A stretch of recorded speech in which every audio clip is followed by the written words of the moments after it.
ചില ചോദ്യങ്ങളുമായി മുൻ ധനമന്ത്രി തോമസ് ഐസക് രംഗത്തു വന്നിരിക്കുന്നത്.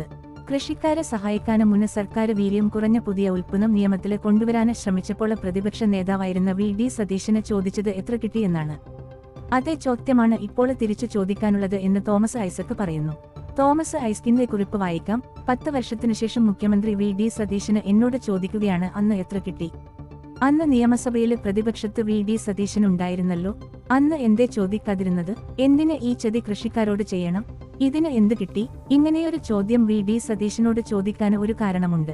കൃഷിക്കാരെ സഹായിക്കുന്നതിനു വേണ്ടി ബിയറും വൈനും അല്ലാത്ത വീര്യം കുറഞ്ഞ ഒരു പുതിയ കാറ്റഗറി ഉൽപ്പന്നം നിയമത്തിൽ കൊണ്ടുവരാൻ തീരുമാനിച്ചപ്പോൾ പ്രതിപക്ഷ നേതാവായിരുന്ന വി.ഡി. സതീശന് അന്നത്തെ എക്സൈസ് വകുപ്പ് മന്ത്രിയോട് ചോദിച്ച ചോദ്യമാണ്, ഇതിന് എന്ത് കിട്ടി?